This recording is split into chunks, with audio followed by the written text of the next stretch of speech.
So, hello everybody. Uh, Welcome to a book launch conversation with uh, with our new author Jennifer. And so, I'm gonna give a brief introduction. Yes, be free to post. It's gonna be super awesome. We're gonna make this fun. We're gonna make this casual, and we're definitely gonna have you up come to ask your questions. Raise your hands. I have a couple questions to ask first, and then we're gonna go and dive uh, right in. And so, Jenna, it's good to see you. It's good You to have you. too. And so, let me give an introduction, and then I want to hand it to you for a little bit, just to say like your hellos and thank yous, and then we'll dive into the interview and Q&A. For everyone out there, feel free to like tweet, invite your friends, invite link, all the fun social things. Let's go and drive some sales for Jennifer's new book. So, Jennifer is an entrepreneur, writer, and speaker. Her work has been featured in the New York Times, Huffington Post, Fast Company, Wired, and more. Jennifer is the CEO of Maker Kids, which started the first and largest makerspace for kids in the world, and now runs award-winning virtual programs, camps, and parties on coding, robotics, and Minecraft, which I love, that help kids build confidence, resilience, social skills, and a positive relationship with technology. She is the author of the new book, How to Figure Out What to Do with Your Life Next, which Deepak Chopra called a brilliant instructional manual. Jennifer is a sought-after TEDx and keynote speaker, and her writing can be found in Forbes, Business Insider, Strategy, and various newspapers. She attended Queen's University and Singularity University over at NASA, and was awarded an honorary degree from Humber College for her contributions to society. She's on the Professional Advisory Committee for the Ontario Institute of Studies in Education at the University of Toronto. Jennifer loves musical theater, kiteboarding, and salsa dancing. We'll have to talk about that later. And is a former DJ. Also, we'll have to talk about that. She lives in Toronto with her dog. Jennifer, hello, welcome. It's book launch party time. Yay! Well, thanks so much for being here, Ben. Really appreciate it. Thank you for allowing me to have the conversation with you. Maybe first, just a little bit of just like your thank yous and just a little bit about just like introduce like a little bit about like yourself and writing the book. I think mostly I just want to give you a chance to say like your thank yous and all that sort of thing before we dive into like me asking you a boatload of questions. Yeah, absolutely.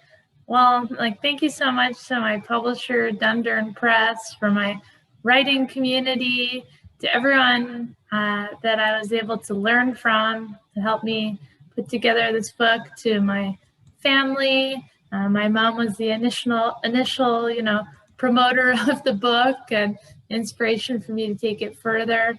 And thanks so much to my friends too, my dog, my colleagues, and everyone out there, early readers of the book, endorsers, and everyone who's written about it and been encouraging about it.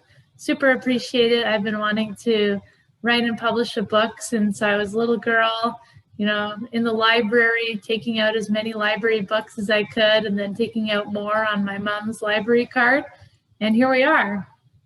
And yeah, a bit about the background. The genesis for this was I was dissatisfied in my corporate career, but I couldn't figure out what to do next. And I'd done all the career testing and career coaching, but that had led me to that corporate job. So it clearly wasn't, a path that was going to help me find something that I liked. So I realized I needed to make my own path. So I actually ended up quitting and flying to Silicon Valley and just cold emailing anyone there that I found interesting, and was able to meet with some really cool folks and ask them how they figured out what to do with their lives. So I met with the CEOs and founders of companies like Kiva, Airbnb, and Square, and shadowed at a whole bunch of different tech companies as well, and met with investors and Stanford professors. And that really helped me figure out what I wanted to do. And looking back, I realized that I'd created a bit of a career design process that could help other people find a great career fit for them. And I wrote an article about the process that ended up being posted on Forbes. And it kind of went viral, and I started getting hundreds of emails from readers asking for more information. So I decided to provide that in the form of putting this book together. And then today's the day that it launches in the US, so it's super exciting. So before we get into like the book itself, I want to ask a little bit more about the genesis, because as you just said, it came from the fact that like you had this corporate job that let's just say you did not like. So what was the turning point where you're like, I need to go and make a change? And then how did you jump from that to, I need to go fly to Silicon Valley? So basically, I had done an internship there before, like while I was in university, and I quite liked it. And I got a full-time offer from that. But between the internship and the full-time job, I had done a lot of entrepreneurial experiences, and I started to question whether I should still do the job. And when I got there, on the very first day, I thought, uh-oh, I don't think this is for me. It was like the company had changed, I'd changed, and I realized it might not be a fit, but I had all this student debt. And so I went on a cash diet, only spending cash to try and pay off my student loans as soon as possible. And then once I did pay those off and then got, into the green a little bit with a positive balance, every Monday I would say, okay, every Friday I would say, okay, on Monday I'm gonna quit. But then over the weekend I would start to rethink it. And then on Monday I would go back and, I would spend the week. And then on Friday I'd say, okay, I'm gonna quit. And this went on for quite some time. But I think the turning point was I found out, I'd heard a lot about Silicon Valley. It has cool things like Google, Stanford, startups, maybe there's something there that I could like. And I visited there and I really loved it. And that was just on vacation. And then I started reading more about it, and I heard about this competition to shadow a prominent angel investor at 500 Startups, a really cool incubator. And so I applied for it, and they said, you're a finalist. And they said, you can do the interview either in person or virtually. And then if you get it, the shadowing experience would start like a couple days later. And I thought, okay, well, I definitely want to do the interview in person. That sounds awesome. But if I stick with my job, like, how's it going to work? If I get the position, I'm going to have to fly back and forth and quit without notice and all this stuff. So I just decided to quit and go for it. And so then I ended up doing the interview and not getting the shadow position. But it made me realize that I really like this idea of like shadowing successful people. And then that's when I started reaching out to other people to ask if I could shadow them. And that's sort of what kicked off this whole journey. So I have so many different ways and questions, but who, before we even get into like some of the like nitty gritty of the book, who should be reading this book? Who will benefit the most, you think, you feel? Anyone who's dissatisfied with their career or thinking about changing careers, or who feels like they haven't done sort of the fullest examination that they want to of what they're looking for in a career, as well as people who are graduating soon, or parents of, soon to be graduates, or people who are dissatisfied in their work. So anyone with an interest in finding more career satisfaction or helping someone in their life do the same.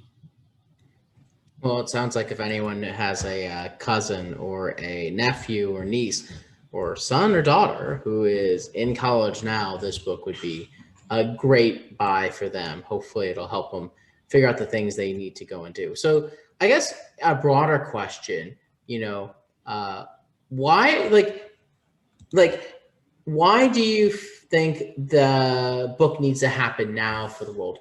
It does feel like, careers have changed, where in the past you would stay with one company for 50 years. But, the modern career is something that looks very different. So why is this book, the right time for now? Well, it's interesting. I started writing it quite a while ago, And it was just coincidence that it happened to be published during the pandemic, but I think it's actually really good timing because a lot of people are rethinking their careers. It's actually quite astounding. Even before this, over 80% of people are dissatisfied with their work, according to studies. And that's extremely high, and it's causing health issues, relationship issues.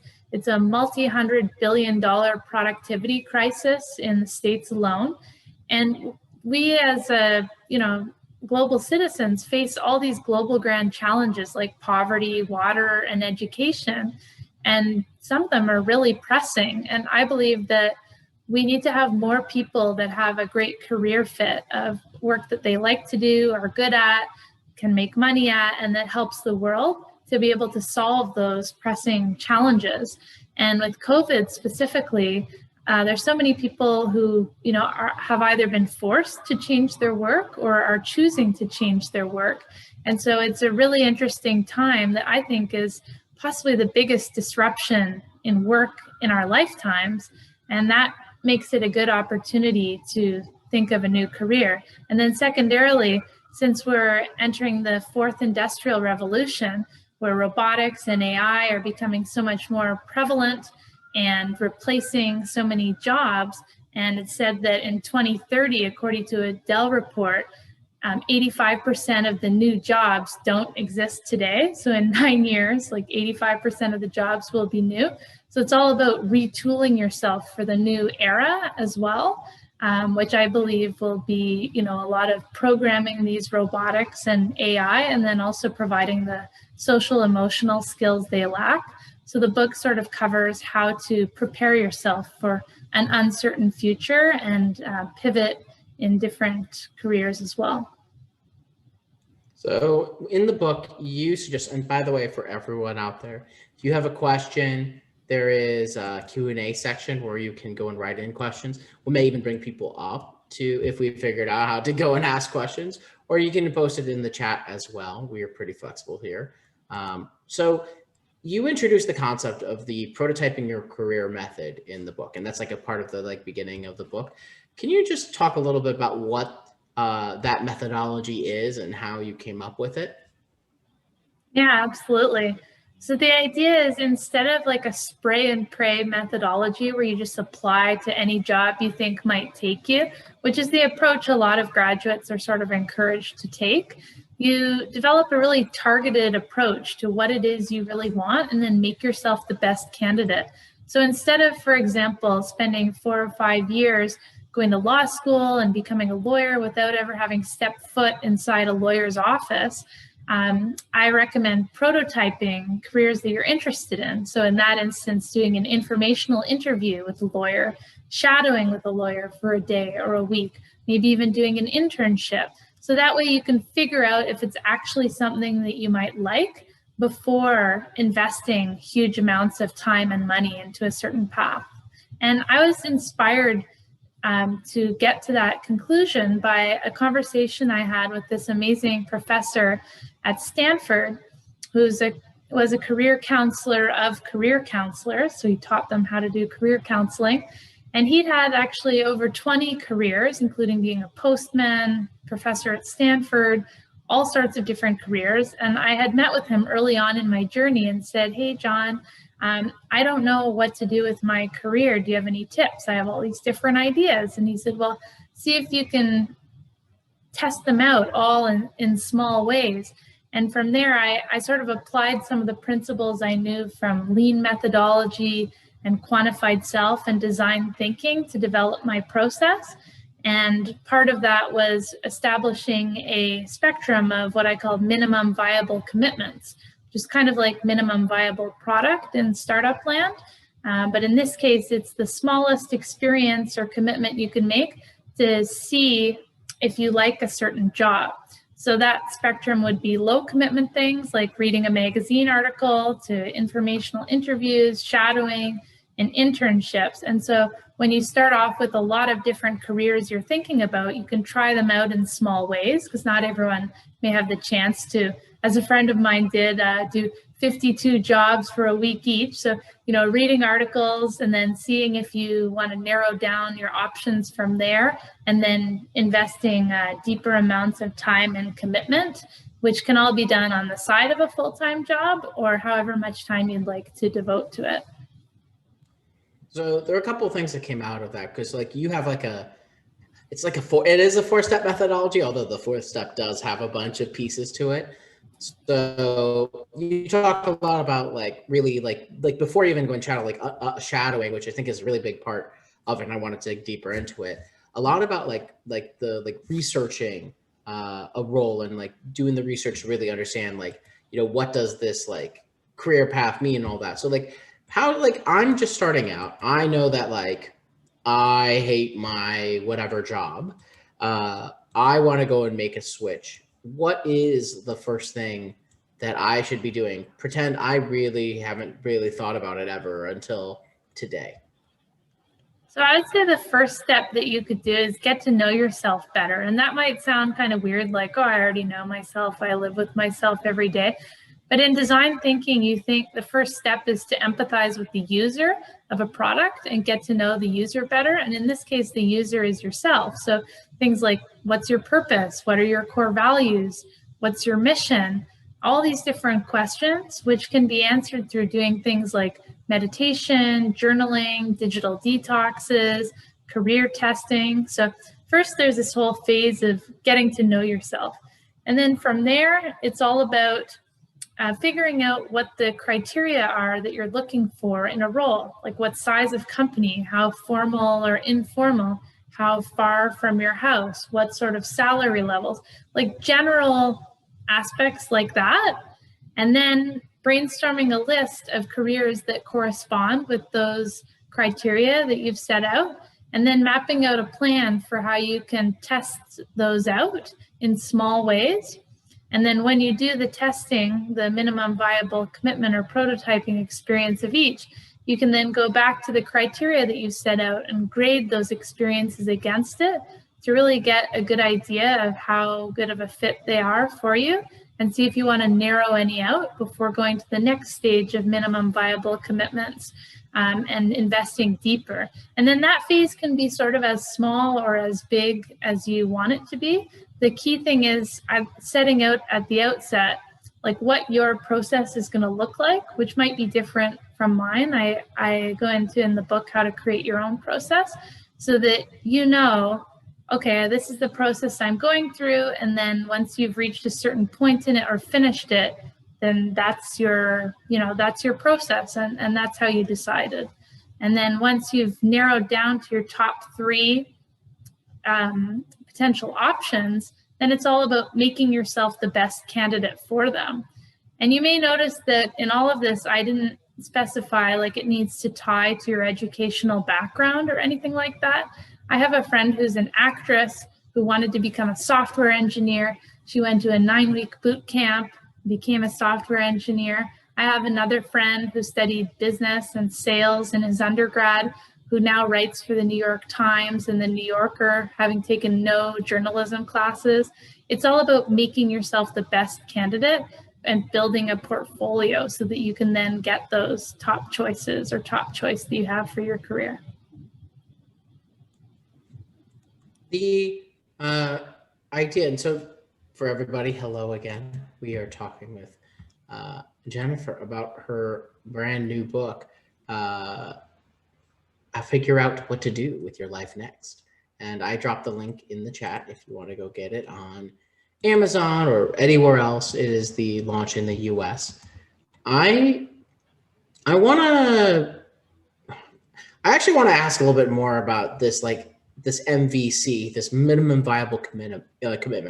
Can you give me a couple examples of like what a minimum viable commitment looks like when it comes to like your process? Like I'm lost. What's like a minimum viable commitment? I'm just trying to go and figure it out. I'm trying to like find the most minimum viable, I guess, thing to do that will help me understand something I'm interested in. Yeah, for sure. And it could be different for anyone. But some that I used, for example, were reading articles about the careers that I was interested in, doing informational interviews where I met with people. I cold emailed them and asked them if I could take them out to coffee for, 5 to 15 minutes and ask them about their career. Of course, they often ended up being longer than that. So those would be some examples.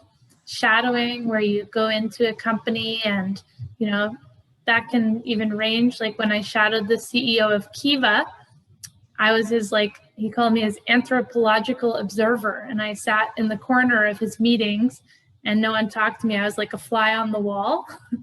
And then at other companies, I spent, a couple days there and did different work for them, like admin work or that sort of thing.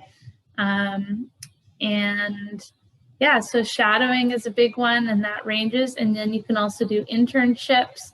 And there's other things too, like on the small commitment side of the spectrum, going to info sessions about a company.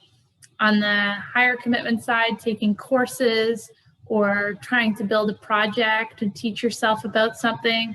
Reading books is also really helpful as well. That's another low commitment one. So there's all sorts of ways that you can learn more about careers. And it's great to start with the low commitment ones to narrow it down and then get to the higher level ones later on.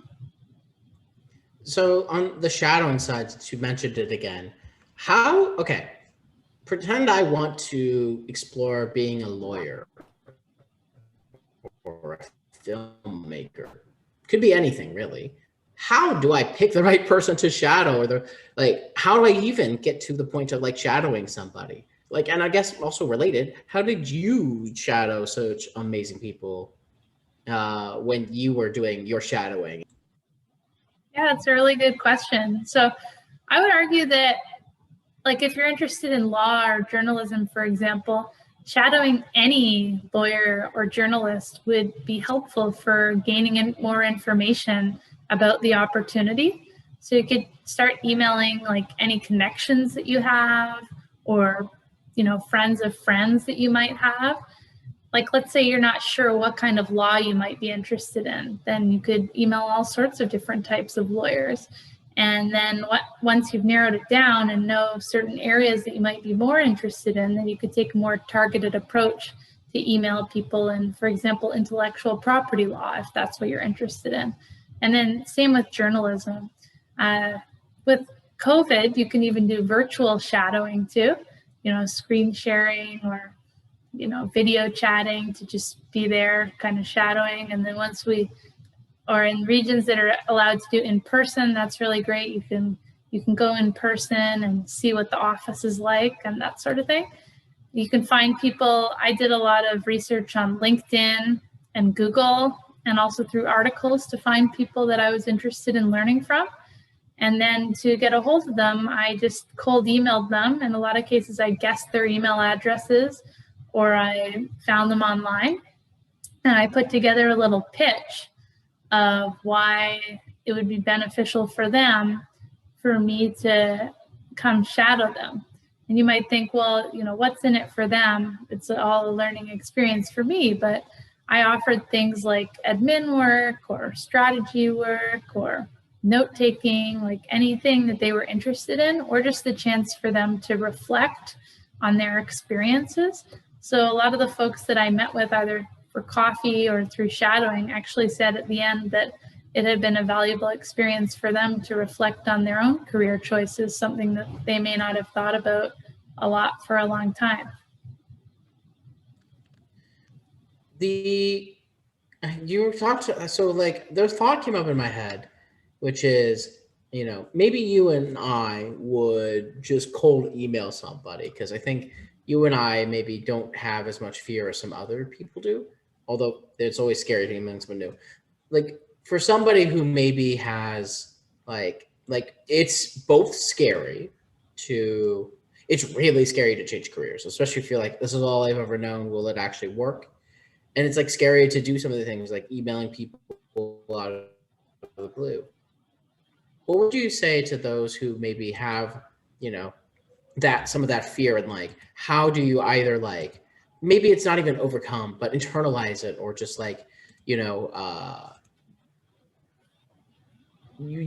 work with it? And so I guess that someone has that fear, how should they respond to it?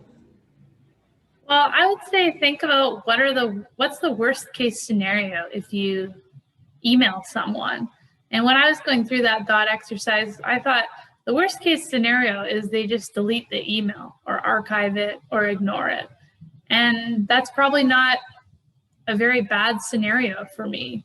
Like, no one responded negatively about it. Most people I emailed actually did respond. And keep in mind, like at the time, I was recently out of school. I share my email pitch in the book, but roughly speaking, it was, I'm a young entrepreneur or a young, university graduate, dissatisfied in my work, trying to figure out what to do next. I really admire what you do. So I didn't have like a huge set of credentials or background, but people were just sort of taken aback. Like, they hadn't had many emails like this, and many people are just willing to help. And like I said, it can be a valuable experience for them too.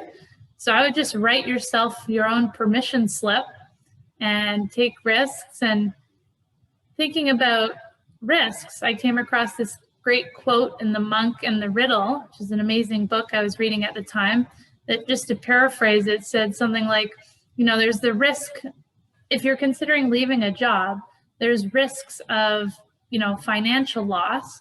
But what about the risks of, like, if you stay in your job, doing something that you don't like, working with people you don't like, doing something that's even against your core values? And what if those risks are way bigger than the risk of financial loss? And so I would look at this the same way.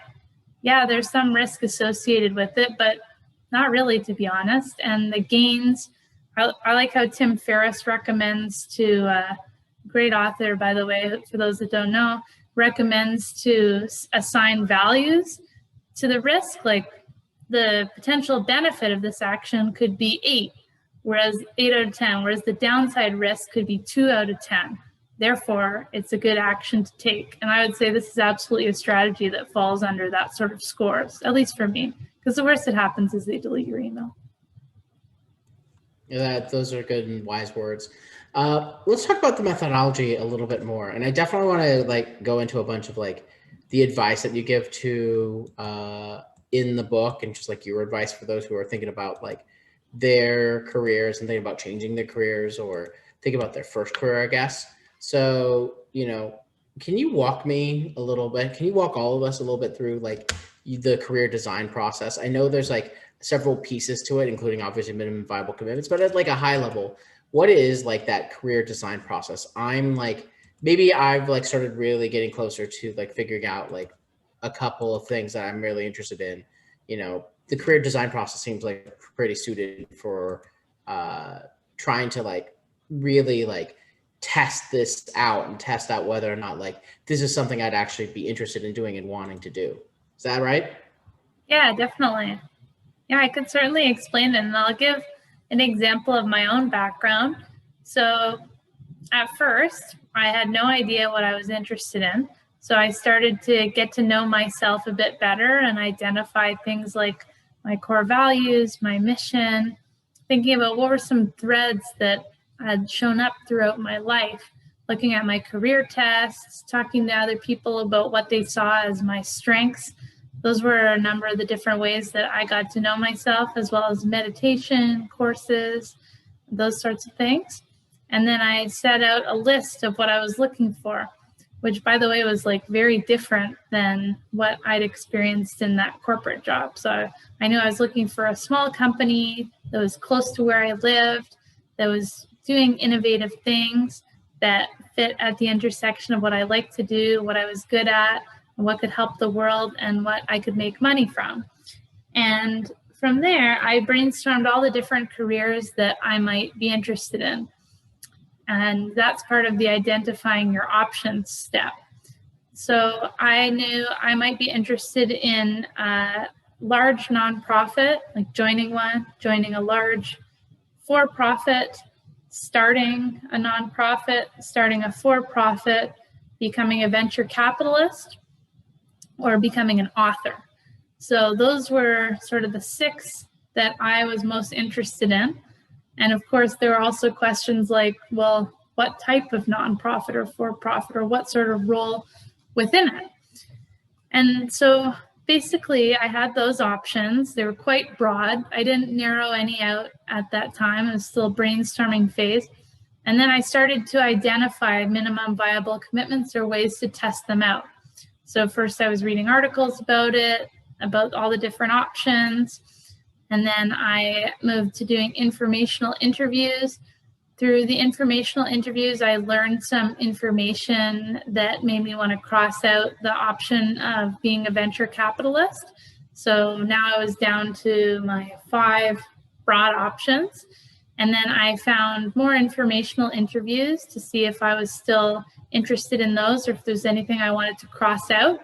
But through those interviews, I realized I was still interested in all of them. So then I got deeper into the minimum viable commitments through arranging shadowing experiences that covered each of those different options of, you know, I shadowed at a large for-profit, a large nonprofit, which was Kiva.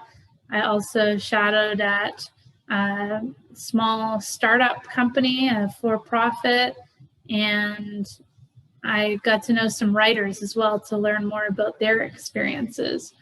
And through all this process, I realized that I was most interested in starting a startup, because that basically, as I did the different experiences, I then took the next step I describe in the book of narrowing it down, where I rated each of the different experiences versus the criteria that I'd set out. And so I realized through that I wanted to start a for-profit startup. But what kind?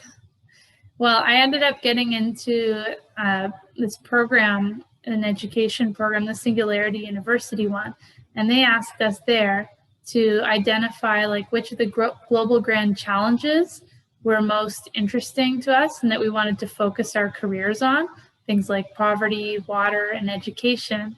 And I thought perhaps education would be the most important one for me because it could make an impact on all the other areas. And so I knew I wanted to start an education company.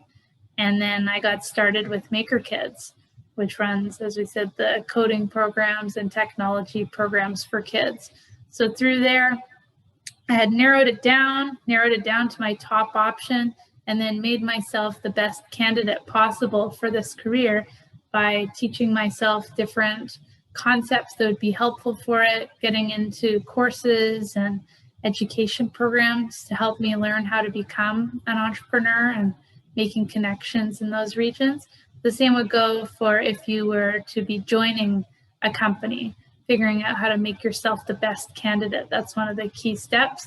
And then doing a really targeted set of applications, where the real difference is, like, if you're just randomly sending resumes to places, at least in the way that I've spoken to a lot of other hiring managers and people who are doing hiring, they typically don't like to see just a resume. But if someone sends like a video, portfolio, like a project or a set of projects that's completely aligned to that position, that application often rises right to the top. And so the next step after figuring out your top choices is how to make yourself the best candidate through doing things like that, teaching yourself what you need to know or finding ways to learn it, and then figuring out how to demonstrate that to the employer.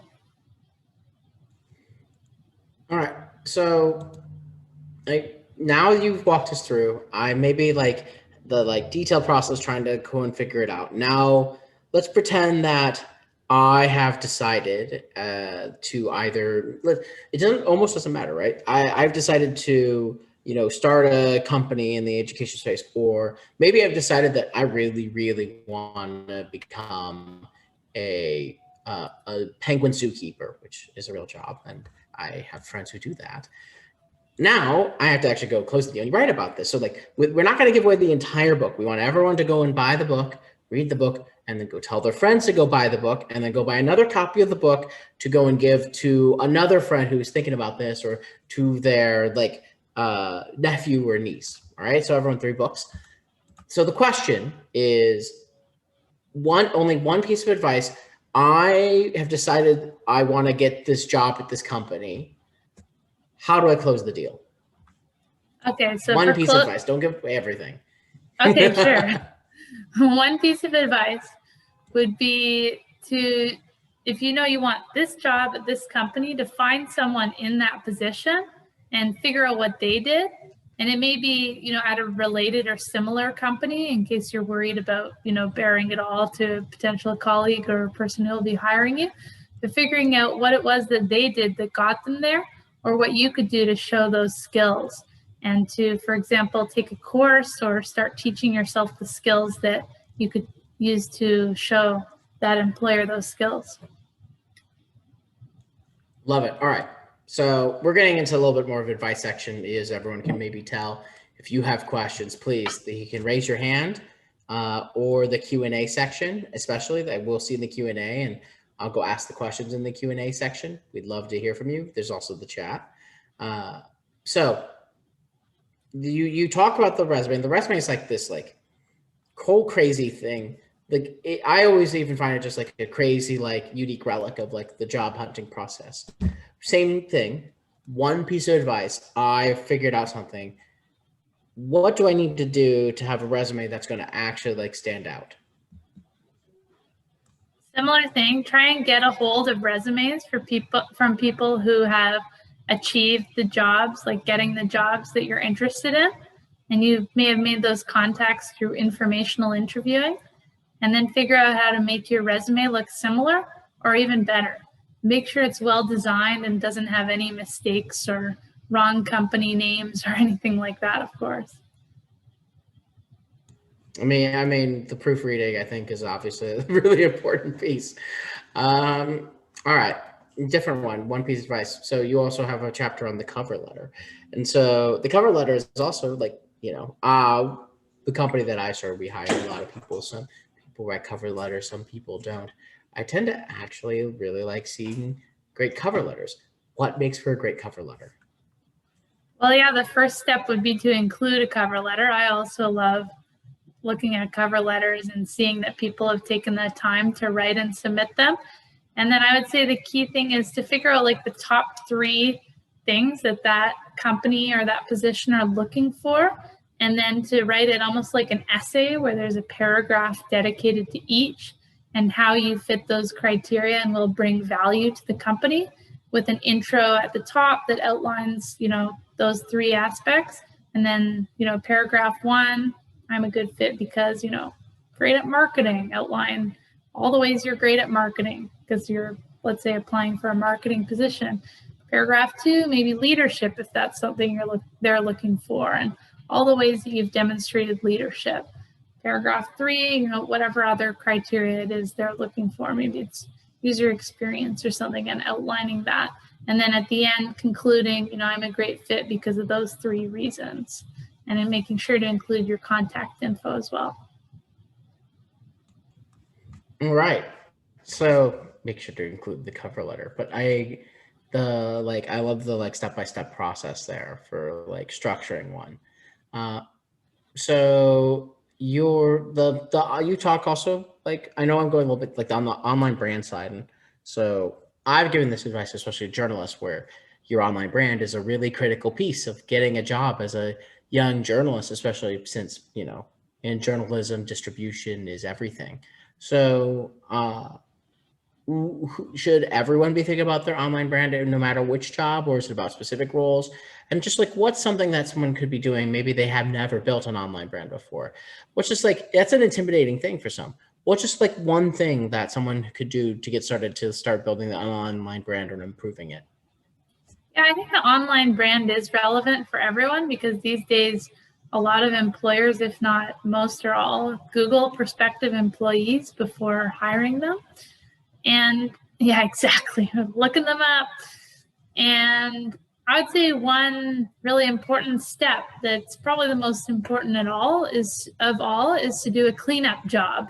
So look at your current online brand and basically remove anything that's inappropriate or that doesn't make sense, that, you know, you wouldn't want splashed on the front page of the New York Times. Picture it that way.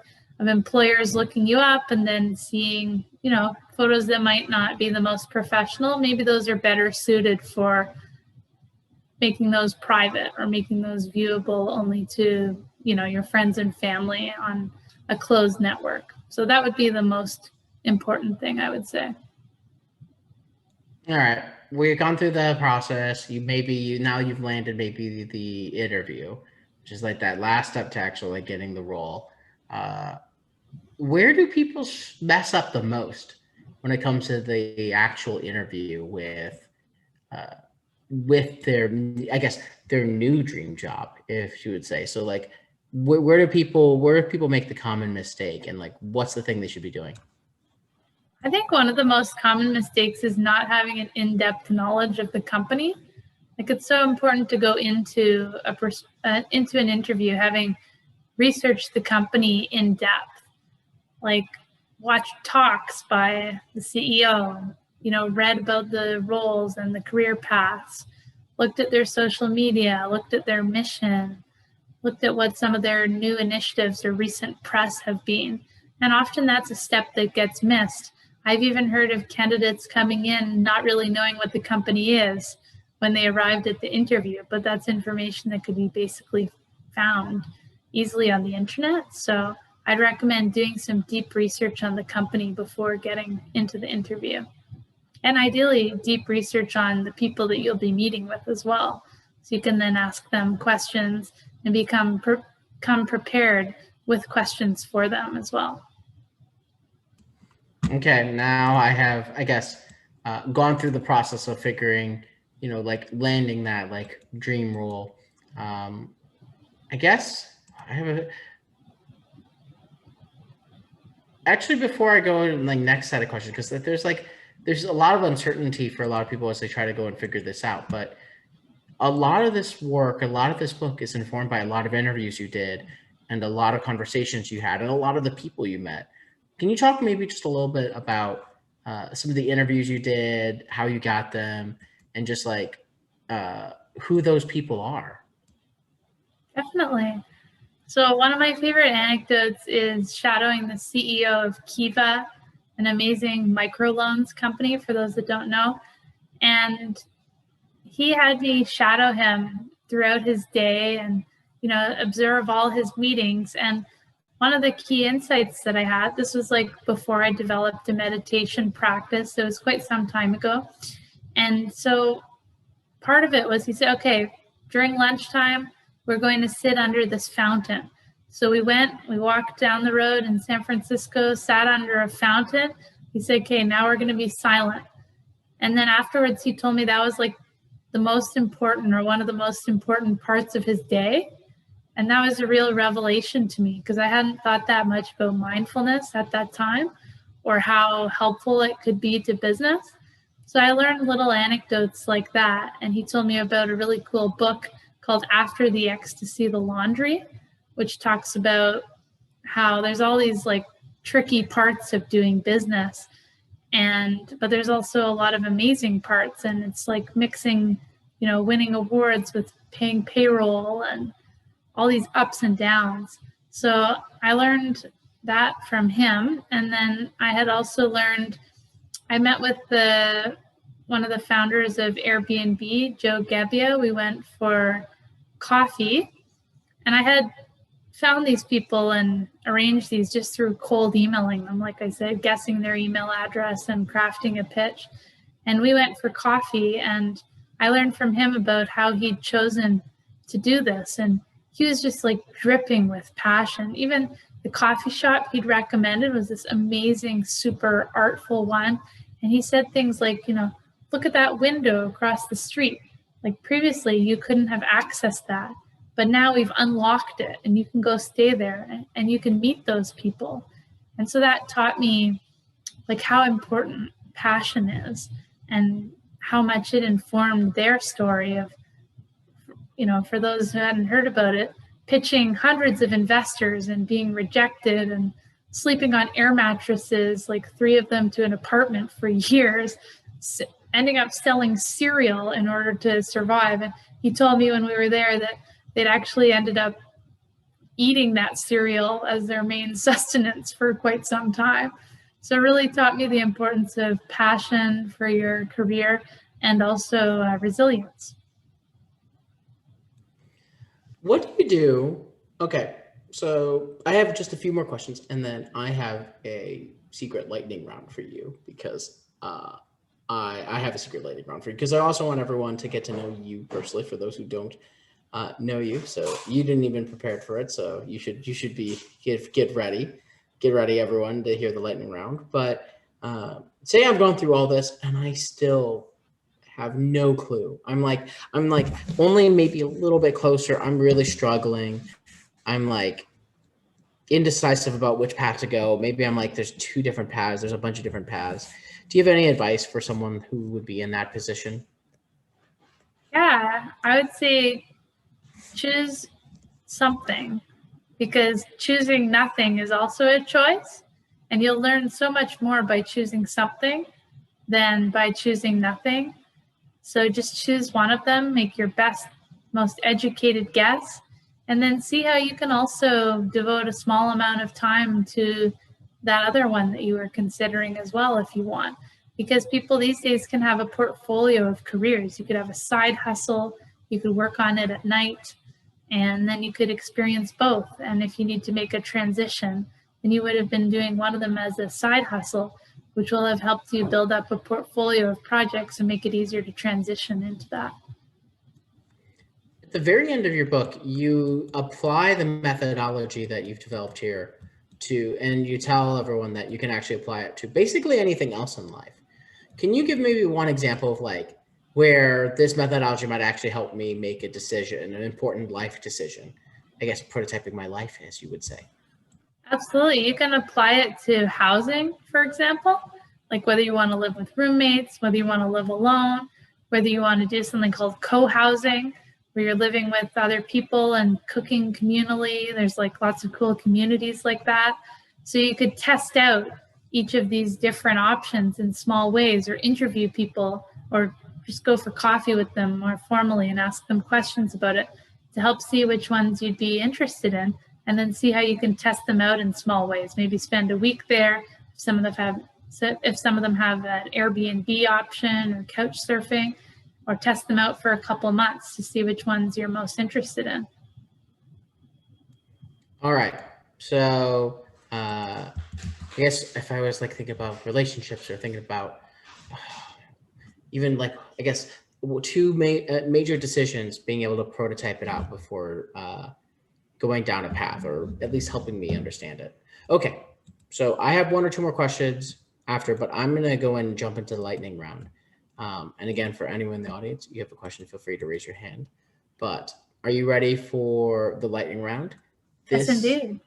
So the lightning round, this is something I actually do with my Clubhouse show, the Captivology show. And so I do this round with all the people that I've interviewed, which is like people like the former CTO of Obama for America, Michael Slaby, or like Brian Boitano, the skater, or others. And so this lightning round is more about getting to know you as a person, because it's just as important to us to understand you as an author. So here we go.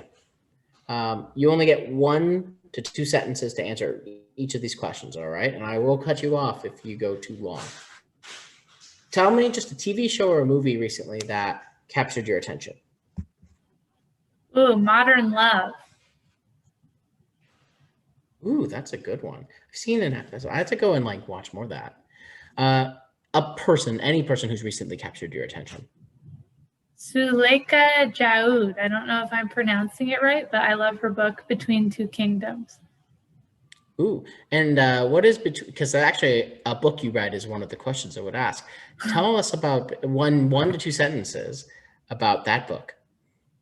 That book's really amazing because it goes through her journey from facing a very serious illness and health issue to how she used writing as a creative force that helped her to heal, and ended up writing a New York Times column about it and then writing this memoir about it.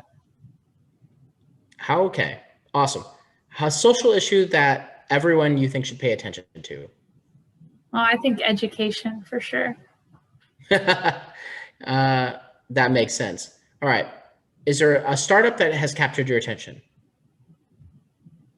It's a harder one, I know. A startup called Maven that's really captured my attention. Oh, have you heard about this?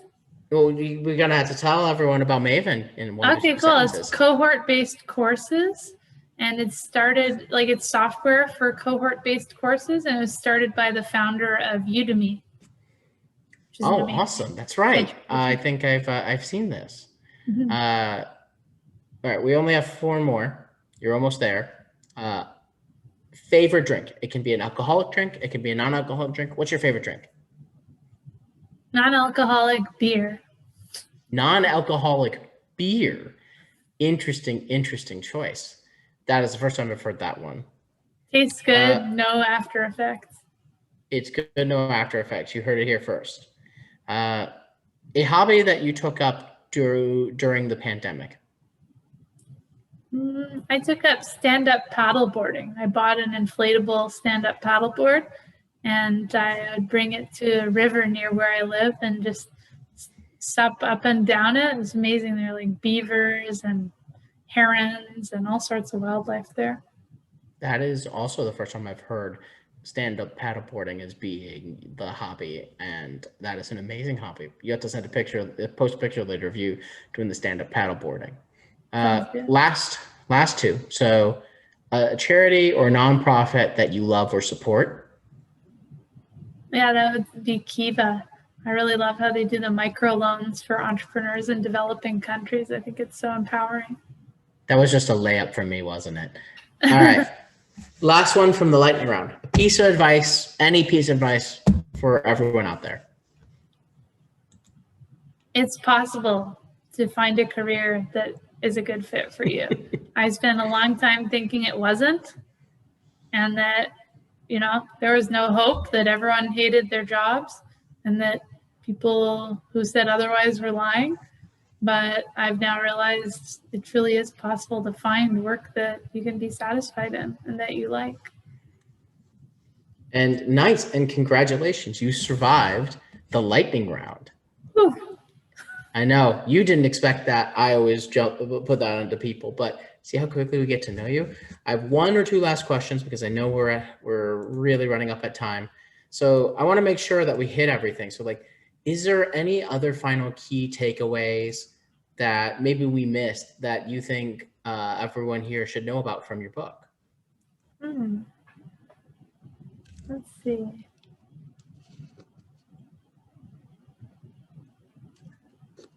I know I asked the easy questions. We covered a lot of ground, didn't we? Yeah, I think we covered a lot of the key elements of it. So yeah, I think it was pretty comprehensive. So I will say to everyone, I purposely skipped a bunch of chapters and a bunch of things because you need to go and get the book, and you need to go read the book, and then you need to go and buy the book for a friend, and then you need to go buy the book for your nephew or your niece or your sister, or for whoever really needs it. So for those who are trying to buy 3 copies of the book, where should they go? Where can they go and buy the book? Well, they could buy it through a site called IndieBound. That allows you to find where you can buy it at a local bookstore near you or from a local bookstore online. Really want to support local bookstores during this difficult time. Or you can also buy it on Amazon. And super helpful if you like the book and if you're open to it, to leave an Amazon review. Awesome. I know this from personal experience, writing a book myself. Amazon reviews really do have an impact on a book and its rankings. So definitely go buy the book and go write a review from your heart. Hopefully it is a 5-star or 50-star review, but whatever you want to go and do, everyone out there, it will really help Jennifer. I'm going to give you the final word. Is there any thank yous, any last words, anything else that you want to convey on this awesome day? And congratulations again on the launch of your book. Oh, thanks so much. Well, just want to say thanks again to everyone who helped me get here. Thanks for everyone who attended tonight. And thanks so much, Ben, for for being part of this and for asking such great questions. And yeah, hope everyone has a great night and that you've enjoyed this. I'm super honored that you asked me to be part of this and to have me, to allow me to ask the questions and to let me give a blurb for your book. And like everyone, you definitely have to go and grab the book and read it and write a review. And I keep on saying it, give it as a gift to friends, go tell other friends about the book. 3 books a person. You can go and get this, up in the rankings. But Jennifer, congratulations. Welcome to the Book Author Club. And I know how hard the process is, and I know how amazing it is to actually have like the workout, and I know how important this topic is to you. So I just want to say like congratulations and thank you. And thank you to everyone here for coming and listening and being part of this conversation. Yeah, thanks so much. Really appreciate it. Woo. All right, everyone. We'll see you all soon. Thank you for joining us. Yeah, thanks so much, everyone.